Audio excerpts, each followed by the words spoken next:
Good morning, student. In my last class, that is in the introductory class, we have discussed about the importance of chemistry and also the basic,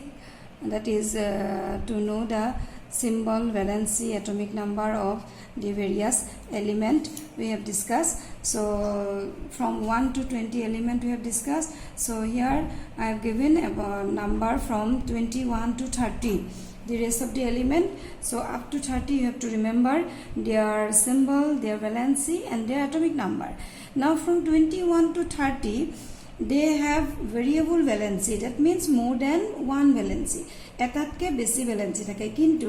আমি 1 ৰ পৰা 20 লৈকে যিমানখিনি element পাইছিলো তাৰ valency এটা এটা থাকে, কিন্তু এতিয়া আমি 21 ৰ পৰা যেটো 30 লৈকে এলিমেন্ট থাকিব এই এলিমেন্ট কেটাৰ ভ্যালেন্সি প্ৰত্যেকৰে নহয়, কিন্তু দুই তিনটা এলিমেন্টৰ ভ্যালেন্সি দুটা বা কেতিয়াবা তিনটাও থাকে। সো এটা দুটা বেছিকে থাকে, যেনেকৈ আইৰণৰ সবে জানা আইৰণৰ ভ্যালেন্সি দুটা থাকে, এটা 2 and 3। তেনেকৈ কপাৰৰ ভ্যালেন্সি দুটা থাকে 1 and 2। সো তেনেকৈ ভেনেডিয়ামৰো দেখায় 4 5, ক্ৰোমিয়ামৰ 2 3। গতিকে এনেকৈ ভেৰিয়েবল ভ্যালেন্সি শো কৰে। আৰু এইটো ভেৰিয়েবল ভ্যালেন্সি যেতিয়া দিব তেতিয়া যেনেকৈ আইৰণৰ ক্ষেত্ৰত যেতিয়া দুটা ভ্যালেন্সি, যেতিয়া আইৰণে 2 ভ্যালেন্সি দেখাব তেতিয়া আমি লিখো আইৰণটো নৰমালি আমি লিখোতে সদায় নামত কি লিখো ফেৰাছ বুলি লিখো, আইৰণ নেলিখো। তো যেতিয়া লোৱাৰ ভ্যালেন্সিটো দিব তেতিয়া আমি তাক ফেৰাছ কওঁ, আৰু যেতিয়া হায়াৰ ভ্যালেন্সিটো শো কৰিব তেতিয়া তাক আমি ফেৰিক বুলি কওঁ। সো ফেৰাছ আৰু ফেৰিক সিমিলাৰলি যেনেকৈ কপাৰৰ তেনেকৈ লোৱাৰ ভ্যালেন্সি 1 যেতিয়া দেখাব তেতিয়া আমি তাক কম কিউপ্ৰাছ, কপাৰ বুলি নকওঁ কিউপ্ৰাছ কওঁ, আৰু যেতিয়া হায়াৰ ভ্যালেন্সিটো দেখাব তেতিয়া আমি তাক কিউপ্ৰিক বুলি কওঁ। গতিকে এইকেইটা এনেকৈ আমি ভ্যালেন্সিবিলাক হায়াৰ হলে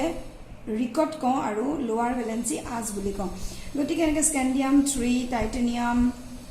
TI, so 4, vanadium 4 5, chromium 2 3, normally 3ও থাকে, মেংগানিজৰ 2, আইৰণৰ 2 3, কোবাল্টৰ 2, নিকেলৰ ভ্যালেন্সি 2, কপাৰৰ 1 2, জিংকৰ 2। সো তেনেকৈ মই কৰস্পন্ডিং দেয়াৰ এটমিক নাম্বাৰ দি থৈছো ইয়াতে সাইডত। সো এটমিক নাম্বাৰখিনি আমি সদায় মনত ৰাখিব লাগিব, কাৰণ পিছলৈকে আমি এইবিলাকৰ পৰা কনফিগাৰেশ্যন আদি এইবিলাক লিখিব লাগিব। গতিকে এইখিনি আমাৰ মুখস্থ থাকিব লাগিব। সো এই পাৰ্টটো তোমালোকে একেলগে কপিত লিখি থবা, মনত ৰাখিবা। ঠিক আছে, এইখিনি হ'ল তোমাৰ এনে সিম্বল, ভ্যালেন্সি আৰু এটমিক নাম্বাৰখিনি ক'লো। এতিয়া আমি আৰু কেইটামান আয়ন ক'ব পাৰো, ৰেডিকেল ক'ব পাৰো, আমি এইখিনিৰ বিষয়ে আলোচনা কৰোঁ। যেতিয়া আমি ফৰ্মুলা লিখো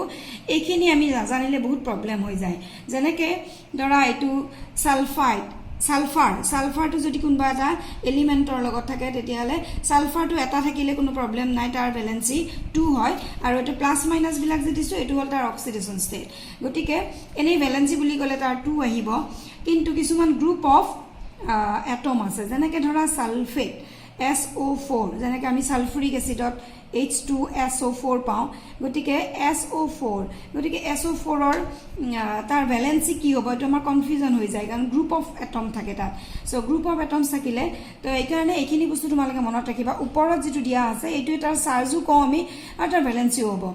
SO4 2 মাইনাছ, সেইকাৰণে আমি তাক ৰেডিকেল বুলি কওঁ বা আয়নছ বুলি কওঁ 2 মাইনাছ। তেনেকৈ এইটোক কয় সালফেট আয়ন। তেনেকৈ সালফাইট ITE SO3 2 মাইনাছ। তেনেকৈ carbonate 2 minus, bicarbonate HCO3 minus, তেনেকৈ HSO4 মাইনাছ, তাৰমানে বাইসালফেট আয়ন। তেনেকৈ আৰু আছে পাৰমেংগেনেট আয়ন, পাৰমেংগেনেট হ'লে MnO4 1 মাইনাছ। আৰু এটা আছে মেংগানেট আয়ন, মেংগানেট আয়নটো হ'লে MnO4 2 মাইনাছ, মেংগানেট হ'লে 2 মাইনাছ, পাৰমেংগেনেট হ'লে 1 মাইনাছ। আৰু আছে ডাইক্ৰোমেট আয়ন, ডাইক্ৰোমেট হ'লে 2 মাইনাছ, আৰু ক্ৰোমেট আয়ন। গতিকে এনেকৈ কি কয় জিংকেট বুলি কোৱাৰ লগে লগে ওপৰত 2 মাইনাছ আহিব। গতিকে এইবিলাকে কম্পাউণ্ডবিলাক ফৰ্ম কৰোঁতে তোমাৰ চাৰ্জবিলাকেই তোমাৰ ভ্যালেন্সি হিচাপে আমি ক্ৰছ কৰি দিওঁ। যেনেকৈ হাইড্ৰক্সাইড আয়ন O মাইনাছ, এটা মাইনাছ হ'ব OH মাইনাছ। হাইড্ৰক্সাইড যেনেকৈ আমি সোডিয়াম হাইড্ৰক্সাইড লিখিলে সোডিয়ামৰ ভ্যালেন্সি 1, OH মাইনাছৰ ভ্যালেন্সি 1, গতিকে আমি সেইকাৰণে NaOH লিখো। তেনেকৈ নাইট্ৰেট আয়ন NO3 ওপৰত মাইনাস মানে এটা মাইনাস আছে মানে 1 ভ্যালেন্সি টু 1 হ'ব তাৰ নাইট্ৰাইট হলে তাৰ again 1 হ'ব হা NO2 minus hydride H minus তাৰ মানে ধৰা সোডিয়াম হাইড্ৰাইড লিখিলে সোডিয়ামৰ ভ্যালেন্সি 1 হাইড্ৰোজেনৰ 1 গতিকে এটো মাইনাস তেনেকে অক্সাইড আয়ন সোডিয়াম অক্সাইড তেতিয়া হলে ইয়াৰ ভ্যালেন্সি 2 এটা অক্সিজেন থাকিব কিন্তু তাৰ ভ্যালেন্সি টু 2 মাইনাস মানে 2 তেনেকে ফসফরাস আয়ন হা যেনে এটো ফসফেট বুলি কয় গতিকে PO4 মাইনাস তাৰ 1 হা গতিকে এনেকে ভ্যালেন্সি বিলাক এটো 3 মাইনাস না মাইনাস 3 গতিকে এনেকে আয়ন বিলাকৰ আমি জানিলে তেতিয়া আমি ফৰ্মুলা বিলাক লিখিবলৈ সুবিধা হ'ব গ্ৰুপ অফ আয়ন যেটা থাকে এটা সিম্পল এটা এলিমেন্ট বা এটা এটম থাকিলে তেতিয়া তো আগৰ হিচাপতে আহিব কিন্তু তাত যদি গ্ৰুপ থাকে হা তেতিয়া হলে ধৰা এটা নাইট্ৰেট তেতিয়া হলে কাৰ ভ্যালেন্সিটো আমি লম নাইট্ৰোজেনৰ লম নে অক্সিজেনৰ লম সেইকাৰণে এজ এ হোল NO3 এটো -1 হয় তাৰ মানে মাইনাস টো আমি তাৰ অক্সিডেশন ষ্টেট বুলি কয় চাৰ্জ দিলে আৰু চাৰ্জ নিদিলে মাইনাস মানে তাত 1 আছে এটা গতিকে তাৰ ভ্যালেন্সি টু 1 এটা মাইনাস থাকিলে এটা 1 তাৰমানে আৰু দুটা থাকিলে দুটা 2 মাইনাস হ'ব গতিকে এনেকে এইখিনি ৰেডিকেল খিনি তোমালোকে কপি উঠাই থৈ দিবা and that is also important to write the formula of the compound various compound আৰু খুব কমন এইবিলাক আমাক সালফেট খুব লাগি থাকে sulphide carbonate bicarbonate bisulphate permanganate manganate এইবিলাক আহি থাকে ডাইক্রোমেট ক্রোমেট জিংকেট হাইড্রক্সাইড আয়ন নাইট্রেট আয়ন then nitrite ion then hydride ion then oxide ion phosphorus ion এনেকুৱা ধৰণৰ ফসফেট বুলি কয় এটা ফসফেট বুলি ক'ব পাৰো আমি এটা ফসফেট আয়ন হসপিটালে PO4 2 মাইনাস এনে ফসফাইট আছে হা গতিকে তেনেকে আমি বেলেগ এইবিলাক ৰেডিকেল বিলাক পাওঁ তেতিয়া তাৰ জানিবলৈ সুবিধা হয় আমাৰ ফৰ্মুলা বিলাক লিখিবলৈ সুবিধা হয় এতিয়া আমি নেক্সট টু কৰিম কি কেটামান ফৰ্মুলা আমি লিখিম how to right formula so formula একেবাৰে সিম্পল কিছুমান ফৰ্মুলা আমি লৈছো ইয়াতে মই 15টা মান ফৰ্মুলা লিখি দিছো তোমালোকে নিজে আৰু উলিয়াই চাই পেলাই প্ৰেক্টিস কৰিবলৈ চেষ্টা কৰিবা গতিকে ইয়াতে মই লিখি গৈছো তোমাৰ calcium oxide so calcium oxide বুলি ক'লে ক্যালসিয়ামৰ সিম্বলটো কি Ca আৰু অক্সাইড বুলি কোৱাৰ লগে লগে আমি কি লিখিব লাগিব অক্সিজেন লিখিব লাগিব তাৰ গতিকে এতিয়া তাৰ পিছত আমি তাৰ ফৰ্মুলাটো কমপ্লিট হোৱা নাই আমি তাৰ ভ্যালেন্সিটো চাব লাগিব ক্ৰস কৰি নৰমালি ফৰ্মুলা লিখিলে কি হয় ইয়াৰ ভ্যালেন্সিটো ইয়াত যায় ইয়াৰ ভ্যালেন্সিটো ইয়াত যায় এতিয়া ক্যালসিয়ামৰ ভ্যালেন্সি 2 আৰু অক্সিজেনৰ ভ্যালেন্সি এমাত্ৰ মই কলো অক্সাইড হলে 2 হয় গতিকে ক্যালসিয়ামৰ 2 অক্সিজেনৰ 2 যাৰ কাৰণে ইয়াত আমি একো লিখিব নালাগে তাৰমানে ইয়াতো 2 হ'ব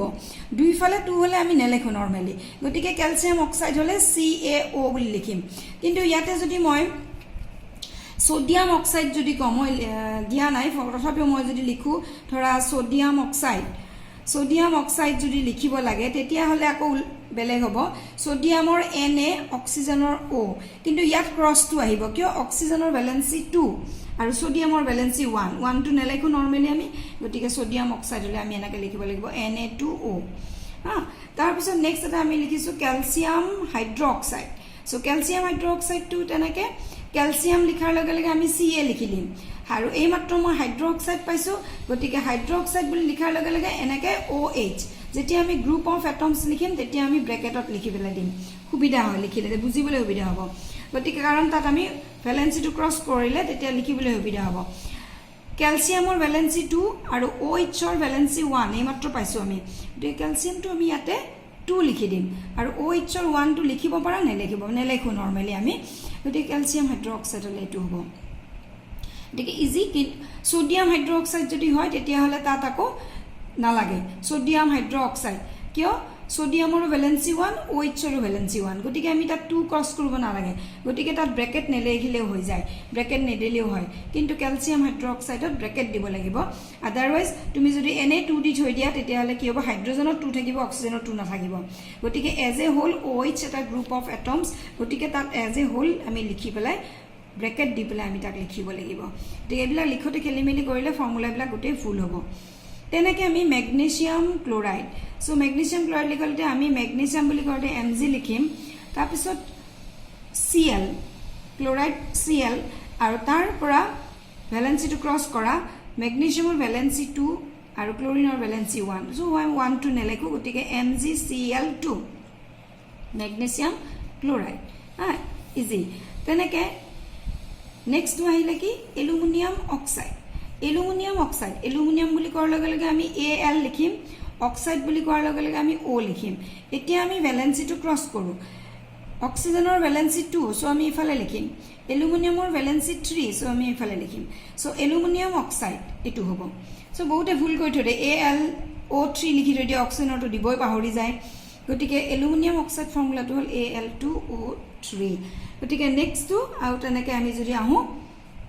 ফেৰিক ক্লোৰাইড ইয়াতে মই ফেৰিক লিখিছো ফেৰিক লিখা মানে তোমাৰ ভ্যালেন্সিটো কি হ'ব 2 আৰু 3 আছিল 3 আহিব গতিকে আইৰন ফেৰিক লিখাৰ লগে লগে আইৰনৰ Fe লিখিব লাগিব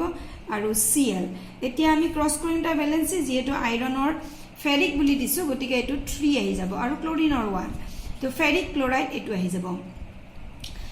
ক্লোৰিনৰ 1 লিখিব না লাগে এটো আহিব যদি আমি ফেৰাছ লিখো তেতিয়া হলে FeCl2 আহি যাব তেনেকে ফেৰিক অক্সাইড বুলি কোৱাৰ লগে লগে FeO গতিকে ইয়াতে আকৌ ক্ৰস কৰিব লাগিব ফেৰিক বুলি কৈছে গতিকে আমি এটা 3 লিখিম আৰু অক্সিজেনৰ ইফালে 2 দিয়া লিখিব লাগিব ফেৰিক অক্সাইড তো এনেকে আমি ফৰ্মুলাটো লিখিব লাগিব Fe2O3 ফেৰিক অক্সাইড তেনেকে আমি আহিব লাগিব জিংক ক্লোৰাইড সো জিংকৰ Zn আৰু ক্লোৰাইডৰ Cl এগেইন জিংকৰ ভ্যালেন্সি কি আকৌ মনত পেলাব লাগিব জিংকৰ ভ্যালেন্সি 2 ক্লোৰিনৰ ভ্যালেন্সি 1 গতিকে আমি ইয়াতে ক্ৰস কৰি 2 লিখিম তাৰ পিছত আমি একদম সদায় জানা এসিডটো হল সালফুৰিক এসিড ফৰ্মুলাটো কেনেকুৱা সালফুৰিক এসিড H2SO4 H2SO4 এটো সালফুৰিক এসিডৰ ফৰ্মুলা পাই আহিছে তোমালে কিয় এনেকুৱা হল কাৰণ ইয়াত সালফুৰিক এসিডটো সালফেট আয়ন থাকে এটো sulphate Ayan this is sulphate আয়ন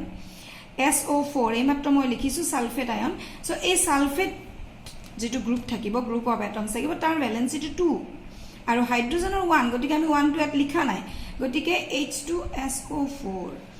গতিকে সালফুৰিক এসিডৰ ফৰ্মুলা কি H2SO4 গ্ৰুপ অফ এটমস এটো এনেকে SO4 তাৰ পিছত তাক ক্ৰস কৰি দিছো এফালে 2 আহি গৈছে আৰু হাইড্ৰোজেনৰ 1 ঠিক তেনেদৰে নাইট্ৰিক এসিডৰ তেনেকুৱা ফৰ্মুলাটো হল HNO3 নাইট্ৰিক এসিড গতিকে এই নাইট্ৰিক এসিডৰ ঠিক তেনেদৰে আমি যদি চাও this is a group of atom একেলগে গতিকে ইয়াত ক্ৰসটো কেনেকৈ হ'ব হাইড্ৰোজেনৰ লগত হাইড্ৰোজেনৰ ভ্যালেন্সি 1 আৰু NO3 ইয়াৰো ভ্যালেন্সি 1 যাৰ কাৰণে আমি HNO3 বুলি লিখো গতিকে আমি ব্ৰেকেট নিদিলে হৈ যায় ডাইৰেক্ট আমি লিখিব পাৰো HNO3 সালফুৰিক এসিডটো ব্ৰেকেট নিদিলে হয় কিয় SO4 ৰ 1 আছে কিন্তু হাইড্ৰোজেনৰ 2 আছে যদি SO4 ত কিবা থাকিলেহেতেন তেতিয়া আমি ব্ৰেকেটটো দিব লাগিব গতিকে আমি ব্ৰেকেট নোহোৱাকে আমি লিখিব পাৰো তেতিয়া সো কিছুমানৰ ব্ৰেকেট লাগে কিছুমানৰ ব্ৰেকেট নালাগে এটো বুজিব লাগিব যদি গ্ৰুপ অফ এটমত যদি 2 3 4 থাকে তেতিয়া হলে আমি তাক ব্ৰেকেটত দি দিব লাগিব নহলে ভুল হৈ যাব গতিকে ইয়াতে যেহেতু HNO3 ইয়াত কোনো ভ্যালেন্সি ইফাল নাই দুটাৰ ভ্যালেন্সি একে হাইড্ৰোজেনৰ ভ্যালেন্সি একে NO3 ভ্যালেন্সি একে গতিকে এইটো লিখোতে তোমালোকে ভাবিছা যে ইয়াৰ কোনটো ভ্যালেন্সি কেনেকৈ ক্ৰস কৰি লিখিছে গতিকে সেই কাৰণে বুজাৰ কাৰণে মই এই যে NO3 মই এই মাত্ৰ দিলু যে ৰেডিকেল কেটা সেই ৰেডিকেল কেটা মনত ৰাখিবা যে এই ৰেডিকেল কেটা এজ এ হোল গ্ৰুপৰ তাৰ ভ্যালেন্সি টু উলিয়াই লৈছে বা অক্সিডেশন স্টেট টু উলিয়াই লৈছে চাৰ্জ থাকিলে তাক অক্সিডেশন স্টেট বুলি কয় বা নাম্বাৰ বুলি কয় গতিকে NO3 মাইনাস হয় গতিকে 1 মাইনাস যাৰ কাৰণে হাইড্ৰোজেনৰ লগত ক্ৰস হৈ গৈছে তেনেকে আকৌ এটো সোডিয়াম বাইসালফেট সো সোডিয়াম বাইসালফেটটো কেনেকৈ আমি লিখিম সোডিয়ামৰ কাৰণে আমি N লিখিলো আৰু এই বাইসালফেটটো আমি আগত দিছো নে নাই এটো দিছো বাইসালফেট মানে কি HSO4 এটা মাইনাস আছে তাত HSO4 বাইসালফেট হয় গতিকে এই কাৰণে আমি কেনেকৈ লিখিম ইয়াতে ফৰ্মুলাটো লিখোতে sodium bisulfate sodium bisulfate HSO4 গটিকে সোডিয়ামৰো 1 আছে ইয়াৰো 1 আছে দুইটাৰে 1 1 এই কাৰণে ইয়াত ব্ৰেকেটও নালাগে আৰু ইয়াত ক্ৰসও একো নহয় সোডিয়াম বাইসালফেট গটিকে ইয়াতে ক্ৰস হোৱা নাই গটিকে সোডিয়াম বাইসালফেট এনেকে লিখিছো গটিকে বাইসালফেট বুলি কোৱাৰ লগে লগে হাইড্ৰোজেন থাকিব এটা আৰু সালফেট থাকিব Na সালফেট হলে SO4 বাইসালফেট হলে HSO4 আৰু তেতিয়া তাৰ ভ্যালেন্সিটো 1 হৈ যায় গটিকে সোডিয়াম বাইসালফেট এনেকে লিখিম তেনেকে এবিলাক ইম্পৰ্টেন্ট নহলে ফৰ্মুলাটো লিখিবলৈ খেলিমেলি হৈ যাব জিংক কাৰ্বনেট বুলি ক'লে আমি Zn ফৰ জিংক আৰু কাৰ্বনেট এইমাত্ৰ পাইছো CO3 কাৰ্বনেট এতে ইয়াৰো অক্সিডেশন ষ্টেট কি 2 আৰু ইয়াৰো জিংকৰো 2 হেকাৰণে ইয়াতে ক্ৰস হোৱা নাই ইয়াত ব্ৰেকেট লাগা নাই জিংকৰো 2 ইয়াৰো 2 হেকাৰণে প্ৰবলেম হোৱা নাই লিখিবলৈ গটিকে ব্ৰেকেট আমি ইয়াত নিদিও ঠিক আছে ঠিক তেনেদৰে আমি যদি lead nitrate লিখো leadৰ ভ্যালেন্সি হল Pb সৰি সিম্বল হল Pb leadৰ Pb lead আৰু নাইট্ৰেট টু হল কি NO3 সো এই leadৰ ভ্যালেন্সিটো 2 গটিকে ইটো আমি এনেকে ব্ৰেকেটত দি 2 দিব লাগিব ইয়াত যদি তুমি NO3 2 বুলি লিখা ৰং হ'ব তেতিয়া অক্সিজেন 6টা হৈ যাব নাইট্ৰোজেন নাথাকিব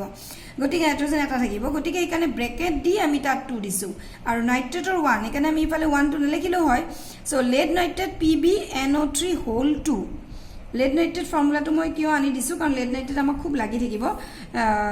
প্ৰ্যাকটিক্যালটো লাগে গটিকে lead nitrate ফৰ্মুলাটো আমি জানিব লাগিব lead nitrate ঠিক আছে গটিকে এটো এনেকে লিখে leadৰ Pb আৰু নাইট্ৰেট হল NO3 তাৰ Pb ৰ ভ্যালেন্সি 2 গটিকে ইয়াৰ ভ্যালেন্সিটো 2 গটিকে যাৰ কাৰণে এটো ক্ৰস কৰি দিলে এনেকুৱা হৈ যায় তাৰ পিছত আৰু এটা ফৰ্মুলা সোৱা পটাছিয়াম পাৰমেংগানেট এই মাত্ৰ মই পাৰমেংগানেট আৰু মেংগানেট দুটা আয়ন দি দিছিলো পটাছিয়াম হলে আমাৰ এটো কি আহিব আৰু পাৰমেংগানেট হলে MnO4 পাৰমেংগানেট হলে তাৰ 1 -1 হয় গটি পটাছিয়ামৰো 1 গটিকে দুইটাৰে 1 1 ক্ৰস হৈ গল ক্যান্সেল হৈ গল এটুৰো 1 এটু 1 পাৰমেংগানেট হলে 1 MnO4 ৰ 1 আৰু পটাছিয়ামৰো 1 গটিকে পটাছিয়াম পাৰমেংগানেট আহিলে ঠিক তেনেদৰে ফসফৰাছ পেন্টঅক্সাইড ফসফৰাছ হলে P অক্সাইড হলে O এটা দিয়া আছে পেন্টঅক্সাইড তাৰ মানে ইয়াতে 5টা অক্সিজেন থাকিব আৰু অক্সিজেনৰ ভ্যালেন্সি 2 তাৰ মানে ইয়াতে ফসফৰাছৰ ভ্যালেন্সি 5 হ'ব তেনেকে ফসফৰাছ ট্ৰাইঅক্সাইডো আছে যত ভ্যালেন্সিটো 3 হয় ফসফৰাছৰ একচুয়ালি 3 আৰু 5 দুটা তাৰ ভ্যালেন্সি শো কৰে গটিকে ফসফৰাছৰ যেতিয়া 5 ভ্যালেন্সি হ'ব তেতিয়া পেন্টঅক্সাইড কওঁ যেতিয়া 3 ভ্যালেন্সি শো কৰে তেতিয়া ফসফৰাছ ট্ৰাইঅক্সাইড বুলি কওঁ সো ইয়াত যেহেতু পেন্টঅক্সাইড বুলি লিখি দিছে সো ফসফৰাছৰ অক্সিজেনৰ 5টা থাকিব তাৰ মানে ফসফৰাছে 5 ভ্যালেন্সিটো ল'ব ইয়াতে আৰু অক্সিজেনৰ 2 সো P2O5 এটো এটা ইম্পৰ্টেন্ট ফৰ্মুলা হয় P2O5 ফসফৰাছ পেন্টঅক্সাইড তেনেদৰে হাইড্ৰোজেন পেৰঅক্সাইড গটিকে হাইড্ৰোজেন পেৰঅক্সাইডৰ ফৰ্মুলা H2O2 পেৰঅক্সাইড বুলি কোৱাৰ লগে লগে ইয়াত ওয়াটাৰ নহয় এটো ইয়াত এটা অক্সিজেন বেছি থাকে পেৰঅক্সাইড বুলি ক'লে তাৰ মানে তাৰ পাৰ্টটো আমি আয়নটো এনেকে লিখিম তাৰ 2- ষ্টেট 2 অক্সাইড বুলি ক'লে O2- আৰু পেৰঅক্সাইড বুলি ক'লে O2 গটিকে হাইড্ৰোজেনৰ ইফালে ক্ৰস হৈ যাব 2 আৰু অক্সিজেন এটো হইব পেৰঅক্সাইডত এটো থাকে H2O2- যেনেকৈ আমি যদি সোডিয়াম পেৰঅক্সাইড বুলি কওঁ তেতিয়া হলে Na2O কাৰণ এটো অক্সিজেন সোডিয়াম অক্সাইড পেৰঅক্সাইড বুলি ক'লে এনেকৈ আহিব গটিকে তাৰ অক্সিজেন ষ্টেটটো ইফালে আহি যায় গটিকে ইয়াতে পেৰঅক্সাইড বুলি ক'লে এই ষ্টেটটো আহে 2O2- তাৰ ষ্টেটটো এটো গটিকে পেৰঅক্সাইড বিলাক আমি এনেকৈ লিখো H2O2 তেনেকৈ সোডিয়াম Na2O2 এইখিনি হল ফৰ্মুলা এনেকৈ আমি আৰু ঢেৰ ফৰ্মুলা পাই থাকিম কম্পাউণ্ড বিলাক কৰি কৰি গৈ থাকিলে তথাপি এটা কেটামান মই এই যে ৰেডিকেল বিলাক কেনেকৈ ইউজ হয় গ্ৰুপ অফ এটমছ থাকিলে কেনেকৈ আমি ফৰ্মুলা বিলাক ক্ৰস কৰি পেলাই লিখিব লাগে সেই কেটামান একেবাৰে ইম্পৰ্টেন্ট ইউজ হৈ থকা কম্পাউণ্ড কিছুমানৰ ওপৰত ইয়াত মই লিখি দিলো বুজাই দিলো সাথে বুজি পাইছা ইজি হয় বেছি টান ফৰ্মুলা মই দিয়া নাই ইজি ফৰ্মুলাই দিছো গতিকে চোৱাচোন এবাৰ আকৌ পঢ়ি চাবা পঢ়ি চালে বুজি পাব যেন লাগিছে গতিকে এইখিনি হল তোমাৰ কেনেকে ফৰ্মুলা বিলাক লিখে তেনেকুৱা আৰু বহুত ফৰ্মুলা কিতাপত পাই থাকিবা বুকখন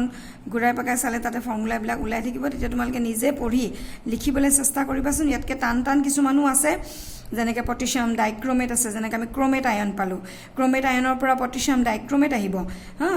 পটাছিয়াম পাৰমেংগানেট লিখিছো পটাছিয়াম মেংগানেট বুলিও এটা আছে সো পটাছিয়াম মেংগানেট যদি আমি লিখো তেতিয়া হলে K2MnO4 আহি যাব মেংগানেট যদি হয় পাৰমেংগানেট বুলি কোৱাৰ লগে লগে KMnO4 আহিছে গতিকে এনেকৈ আমি ফৰ্মুলা বিলাক লিখিব লাগিব আৰু যিমান পাৰ তোমালোকক মই অকমান লিখিব দিম হে তোমালোকে হোমৱৰ্ক হিচাপে তোমালোকে লিখি চাবা এতিয়া মই আৰু দেখাম এতিয়া কেনেকৈ ব্যালেন্স কৰে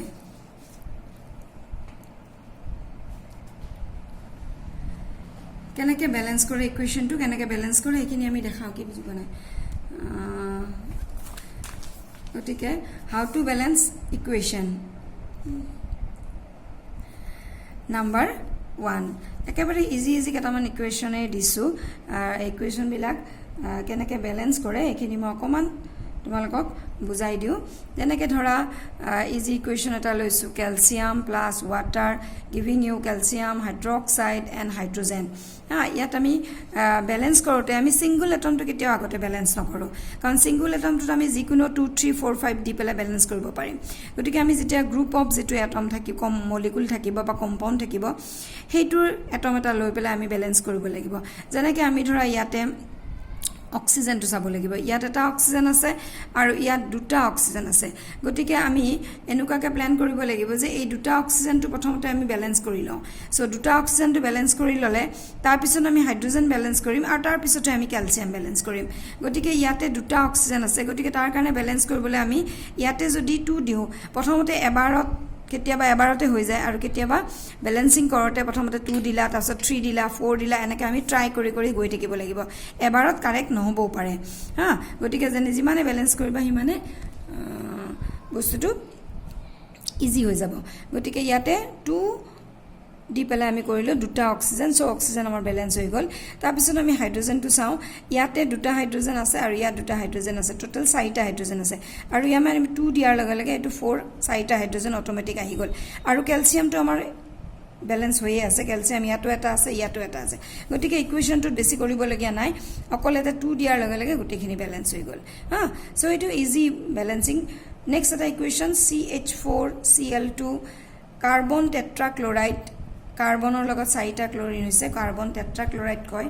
আৰু HCl হৈছে গতিকে ইয়াতো ব্যালেন্স কৰোতে প্ৰথমতে আমি ব্যালেন্স কৰিব লাগিব Cl2 সো ইয়াত Cl দুটা আছে আৰু ইয়াত Cl 4টা এটা 5টা হৈছে গতিকে আমি এই 5টাটো সদায় মানে অড নাম্বাৰটো আমি ইভেন নাম্বাৰ কৰি ললে আমাৰ ব্যালেন্সিংত সুবিধা হয় নহলে হাফ দি মাল্টিপ্লাই কৰিব লাগিব এনেকুৱা হ'ব গতিকে এই কাৰণে ক্লোৰিনটো